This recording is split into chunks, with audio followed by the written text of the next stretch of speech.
Latest prediction by Nigeria Meteorological Agency (NIMET) indicates that 5 states, including FCT, are to be affected by heavy rainfall. Most states to expect moderate to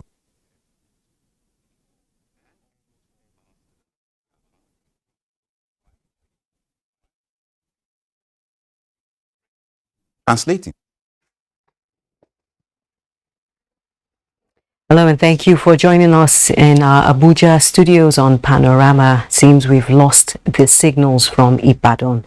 Let's begin with the story on migration. 5 million migrants have so far benefited from the campaign and advocacy on dangers associated with irregular migration by the African Youth Growth Foundation. Ngozi Technical reports that this is one of the many milestones reached since its 16 years of operations as a non-governmental organization in Nigeria. Since the movement of people from one location or country to another cannot be stopped, it therefore becomes critical to educate the teeming Nigerian migrants on the need to take legitimate routes. Other areas of breakthrough include providing nutritional services to over 2 million women and children under the World Bank Accelerating Nutrition Results in Nigeria and RAIN projects, registration of 50,000 Nigerians and IDPs, among others. Specifically, we have a report now on extension of labor inspection and labor law enforcement to sectors and workplaces where migrant workers may be present in the country. That report has now allowed us to know the total number of foreigners living in Nigeria, working in Nigeria, where they work, who they work for, why they are in the country. Report from the some secondary healthcare facilities and some of the antenatal clinics have shown us that the cases of anemia in pregnancy has reduced. The African Youth Growth Foundation is unique in its focus on youth issues and migration issues. Stakeholders commended the complementary role of non-governmental organizations to government policies and programs, thus promoting good governance.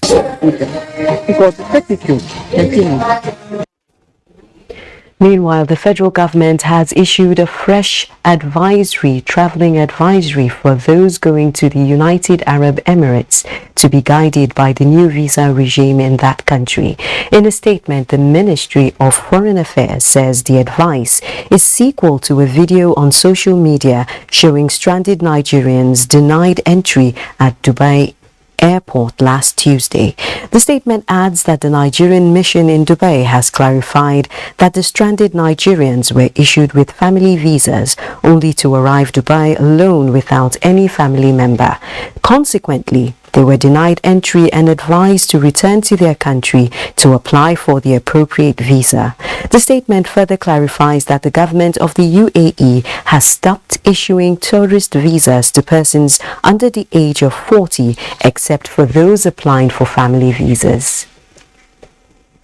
On the political scene, the Action Democratic Party, ADP, says its attention has been drawn to views and utterances of certain persons peddling rumors that there is a crisis in the Kano State chapter of the party. It says the leadership of the ADP at the National and Kano State Secretariats are enjoying cohesion, unity and cordiality among members of the party, and that there has not been any form of ruffled disruption or threat. If anything is to be said of its fortunes in the present circumstances, is that the ADP in Kano has been witnessing phenomenal upsurge in its popularity and widespread acceptance among the electorate in all nooks and crannies of the politically vibrant state. As far the party's leadership is concerned, the said primary election and the entire process which led to the emergence of the ADP's flag bearer in Kano and elsewhere in the country complied strictly and scrupulously with relevant provisions of the 2022 Electoral Act, the INEC rules and regulations, as well as within the framework of the party's constitutions, rules and regulations. In line with the creed and philosophy of the party, all the exercises were also transparently conducted. It further says in the case of Kano State governorship primary of the party, Alhaji Nasiru Koguna emerged winner of the primary election and was accorded suddenly recognized by the headquarters of the party. The People's Democratic Party says it remains united and moving on towards returning to its old winning ways amidst the calls for the removal of the party's national chairman, Uche Ayu, by the Rivers State Governor Nyesom Wike. Correspondent Timothy Yusuf reports that the PDP National Publicity Secretary, Debo Ologunagba, stated this at a media briefing in Abuja. It's been a pocket of differences within the PDP family since the emergence of former Vice President Atiku Abubakar as the party's presidential candidate for the 2023 election.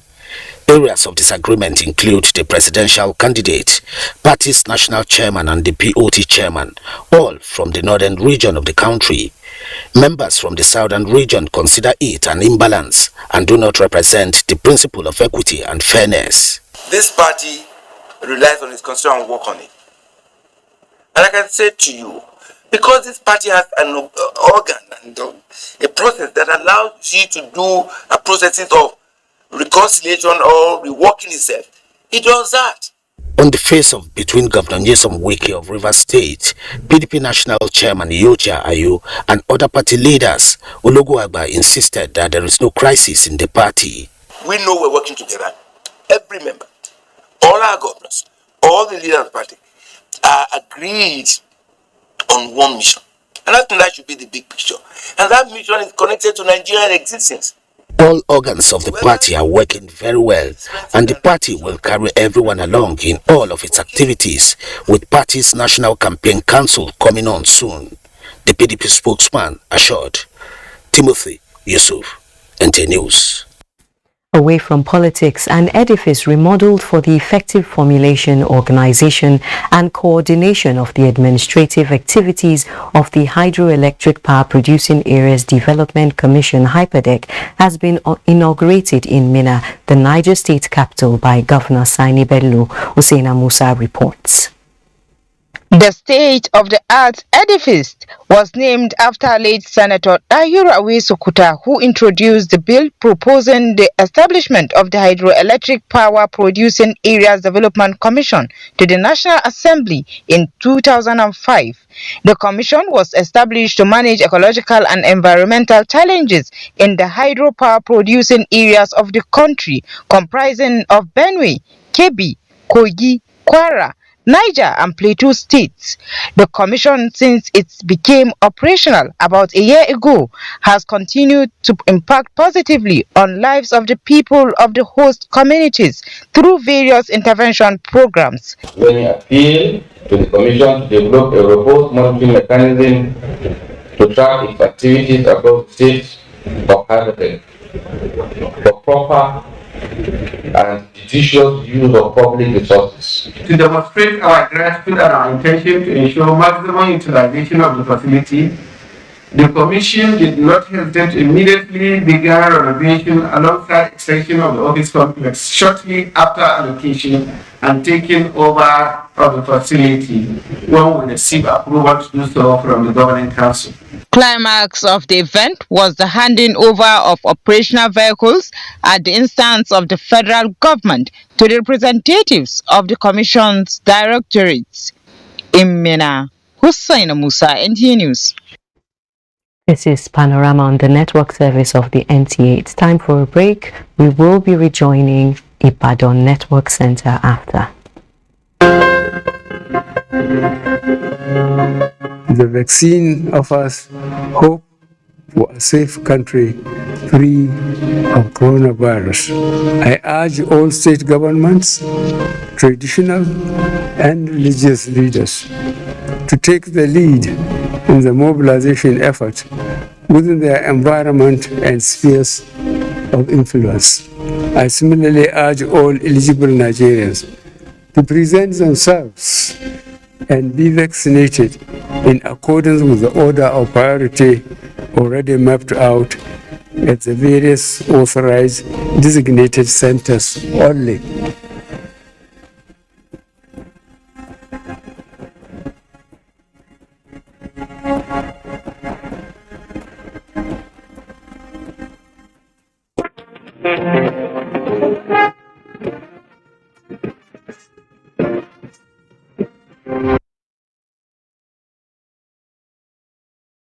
Watching Panorama on the network service of the NTA. Flooding is one of the factors responsible for environmental degradation and, if not checked, can result in colossal loss. Averting flood is therefore identified as the collective effort of government and residents. Ifeoluwa Omosule in this special report x-rays the negative impact of human action, especially when it comes to flooding.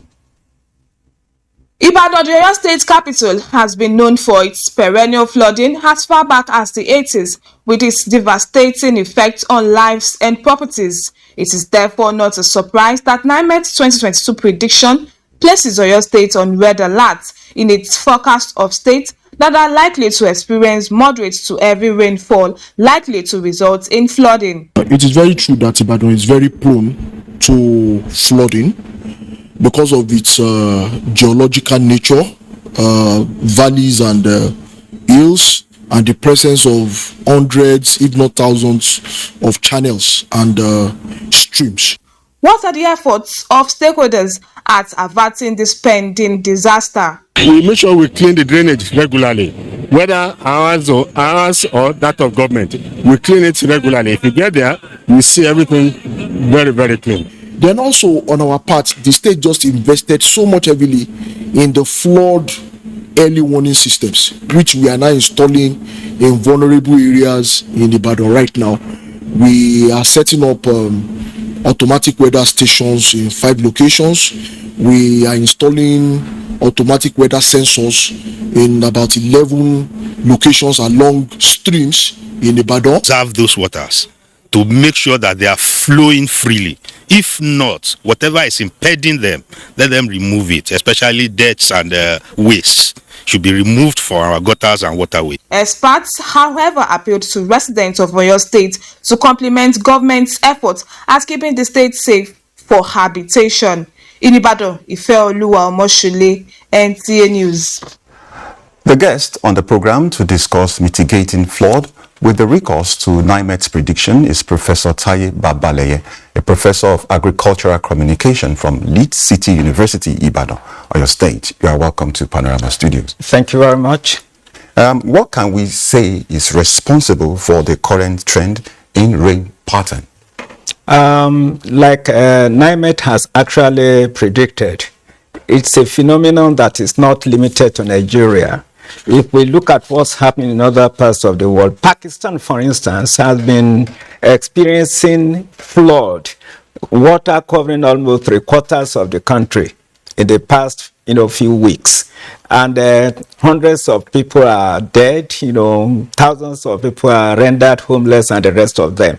So it's a common phenomenon when we are talking about climate change. Climate change is actually brought about by human activities, by the things, that we are not supposed to do, like clogging the waterways, like, the burning of the fossil fuel, causing the depletion of the ozone layer and other things. Some years ago, you remember in Port Harcourt, there were some level of suits, Yes. on the rooftops. Yeah. In fact, people, staged a demonstration to complain to the federal government to do something about it. Why?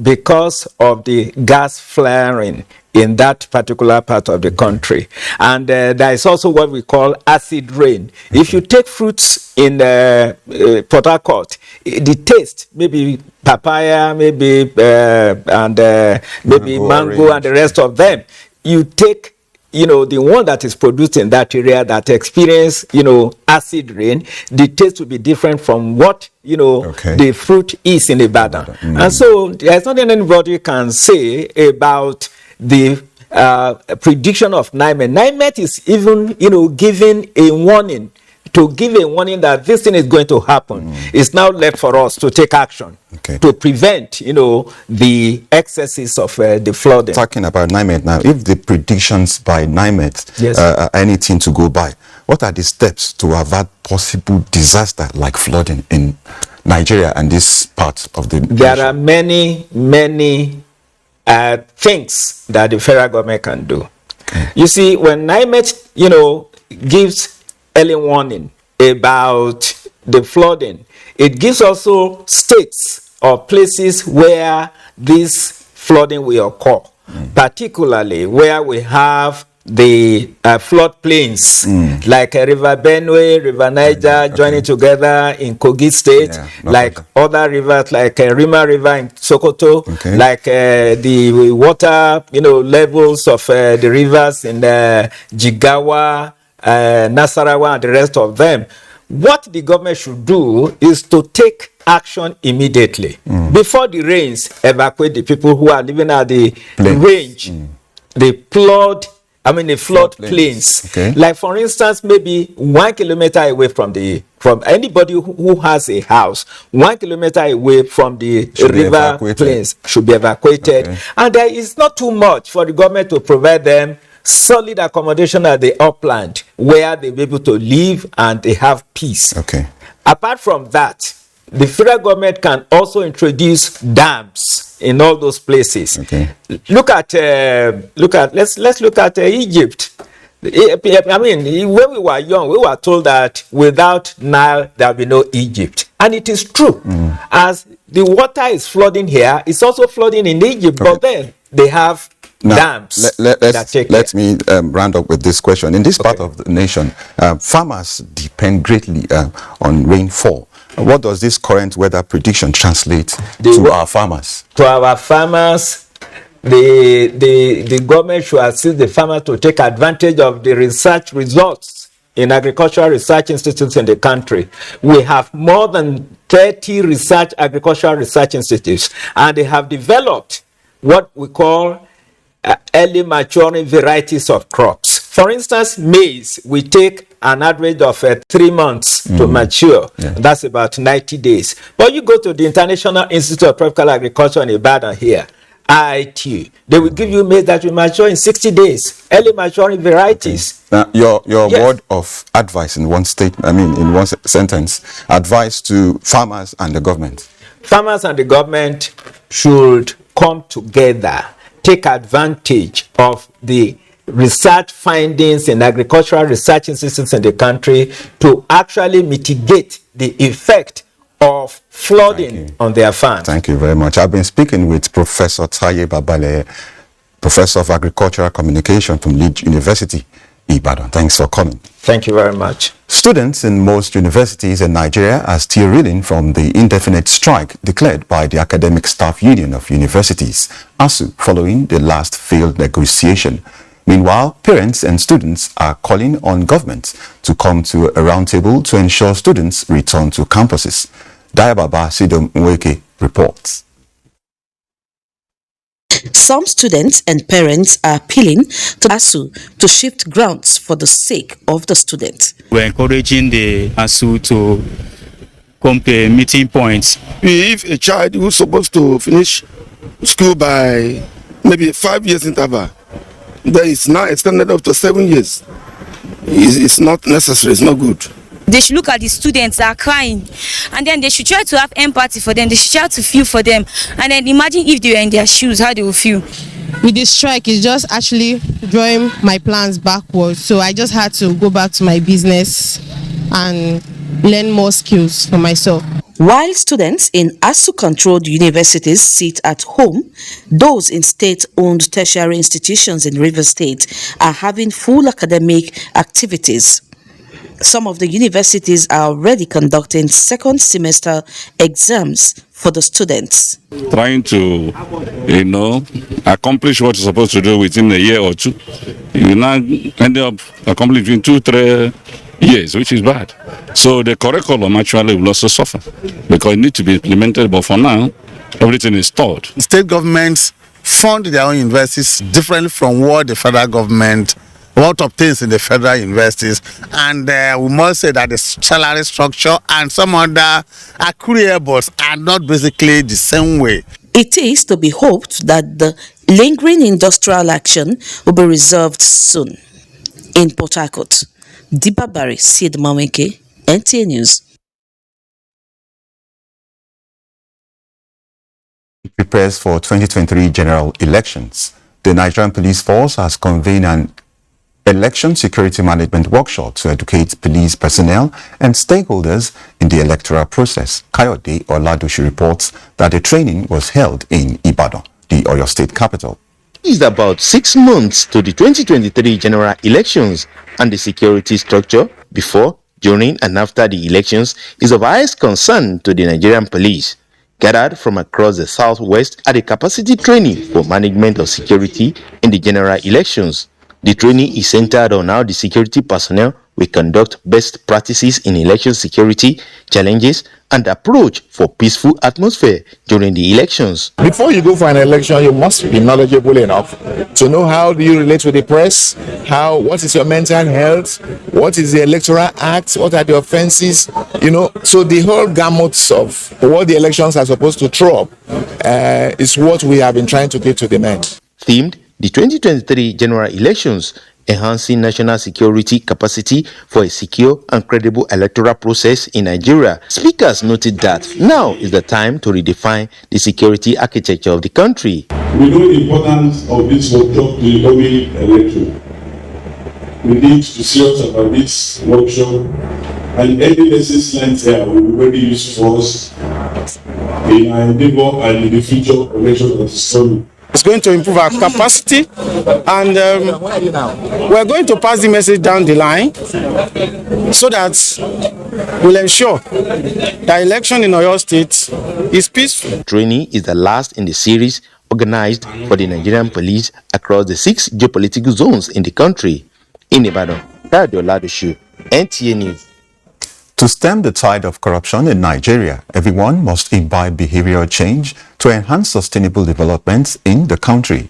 This was the central discourse of a workshop on actualizing behavioral change, ABC, organized by the Nigerian Institute of Social and Economic Research, NISA, in Ibadan. Correspondent Shola Wahid has details.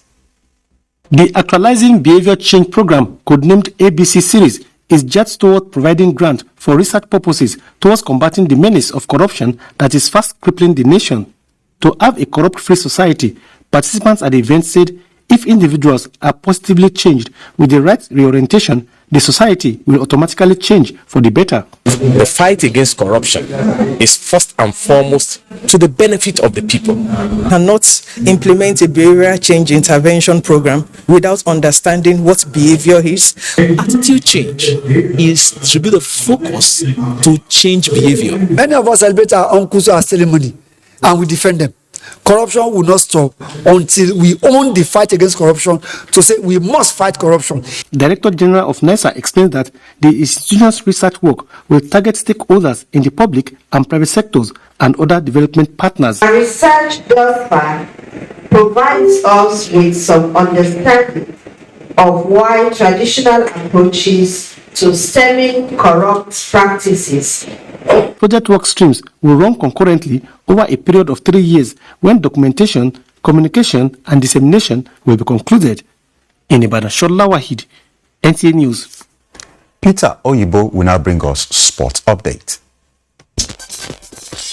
Team Nigeria is set to begin hostility later today at the 2022 Confederation of African Volleyball Under-19 Female Championship at the Indoor Hall, Package B section of the Moshood Abiola National Stadium, Abuja, following a technical meeting as well as draws Thursday in Abuja. The preparation was superb. We spent 6 weeks in camp, and we know the present form of the girls. Definitely, they are not going to disappoint. But we thank God for the Cameroon and Egypt that came. So we are going to fight it out for the 2 slots to World Championship. Nigeria, Cameroon, and Egypt will fight for 2 available slots in the World Championship from 2nd to 5th September. In football, fans have called on Super Eagles B team to strive and defeat Black Galaxies of Ghana in Saturday's 2023 CHAN final round, second leg qualifier in Abuja. Nigeria needs at least 3 unreplied goals against Ghana to secure a place in the African Championship in Nigeria. You feel the score in the first 20-25 minutes, the pressure will piling on the team, and the Ghanaians want to come and sit back and wait for a counter. to just get one goal and seal their ticket. So it's a tough one, but nothing is impossible. In another development, the Nigerian Women Football League 2022-2023 Premiership season will now kick off October 12th instead of September 14th. The management of the league attributes the late commencement of the season as a result of other international engagement of players and also to give the league body more time to perfect clubs' registration ahead of the season. With sports update, I am Peter Oibo, NTA News.